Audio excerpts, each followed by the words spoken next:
personal protective equipment. Personal na inabutan ng relief goods ni Iriga City Mayor Madelio Robe Alfelor ang mga residente mula sa 2 purok sa Barangay Santiago matapos itong ipasailalim sa granular lockdown. Ito matapos magkahawaan ng COVID-19 ang ilang residente bunsod ng inuman. Kaya naman, agad na nagdala ng ayuda ang pamahalaang panlungsod sa mga apektadong pamilya.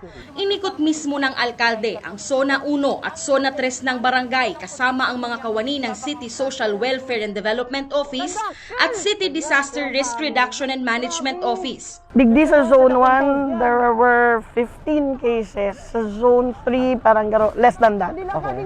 And grabe ang pag-spike ng cases. Digdi, compound ang harong, kung mahihiling mo magkakairiba talaga sinda sa sarong compound. So may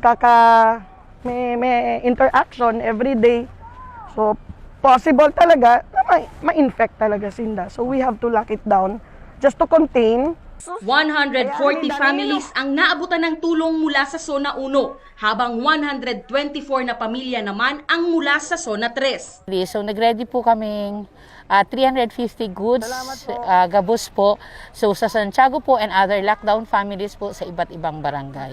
Good for 7 days, ma'am. Actually po, good for 7 days. Pero kung apat lang ngaya ka mo, more than 7 days po yan. Kasi ang pinananauta po, 10 kilos ng rice, 10 noodles, 6 na sardinas, 2 meatloaf, 2 corned beef, twin pack na kape.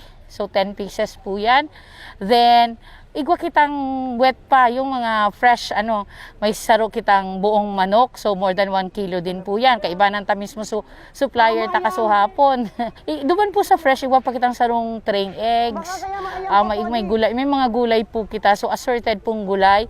May igwa na kitang lana, toyo, suka, at saka may pork pa po yun ang kaiba. Sa Zona 3, medyo dipisil po naman ang tubig. Kaya nagtao po kita ng mga tubig, courtesy po yung laganan, so tinaupo sa to ka DOH, tapos may close coordination po si Mayor Madel sa water, sa Prime Water, so yun po, ni-fill nila yun, tapos masabi na lang po sa to sa mga tao ta duman sa mga kagawad in charge po kung nagtong mga laog mga inubunin ng tubig, takukunon ta po para i-refill. Ni ang proof na sinasabi ninda na mayo da kitang ginigibo.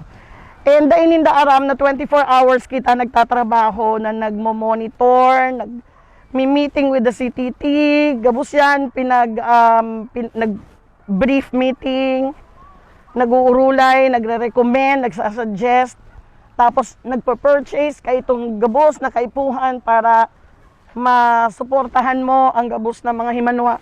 So, ini ang ginigibo mi. Sa huling tala ng Incident Management Team, 76 households mula sa 18 barangay ang naka-house lockdown.